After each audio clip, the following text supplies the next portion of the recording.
fragile ceasefire in Syria is in danger of disintegrating. Australia says no to more than 850 asylum seekers. North Korea is in dire need of food aid, and the ethics of regenerative medicine are front and center at a conference here in the Vatican. Good morning. I'm Chris Altieri.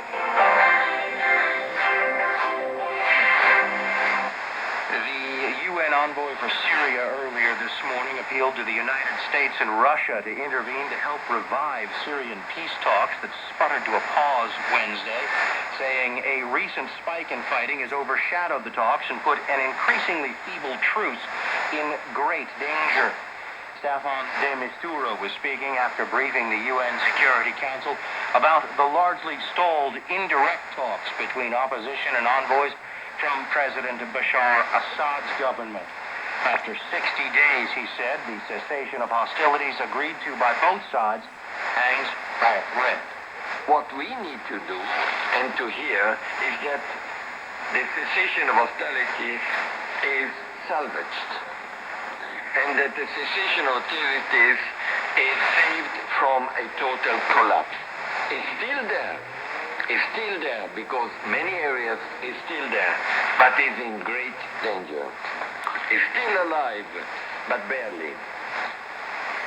The next round of talks are going to take place because we need and we want to keep the momentum.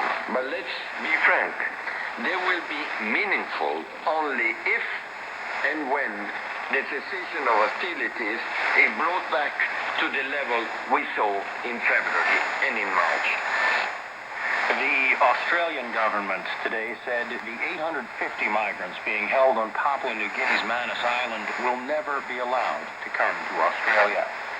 Migrants trying to make their way to Australia by boat were transferred to the island under a deal agreed to by the two governments. Papua New Guinea's Supreme Court earlier this week ruled the detention center violated the country's constitutional guarantee of personal liberty. Australia's Immigration Minister, Peter Dutton, today told Australia 2GB that the government is firm on the policy of keeping the migrants out of the country.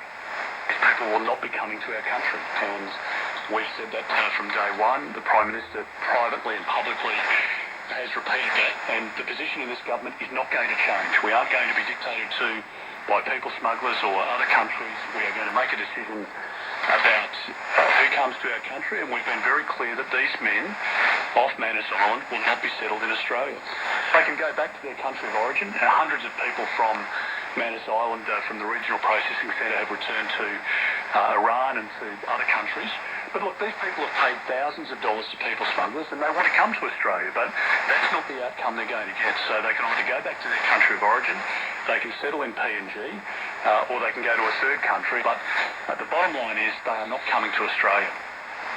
The United Nations is warning overall food production in North Korea is at its lowest level since 2010. People in the country are expected to have poor or borderline food consumption this year following a fall in the production of a number of crops due to poor rains and low availability of water for irrigation.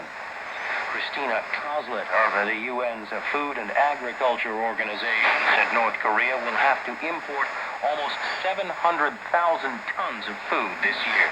The situation is of particular concern as the public distribution system rations, which are the main source of food for around 8 million North Koreans, have been decreased considerably since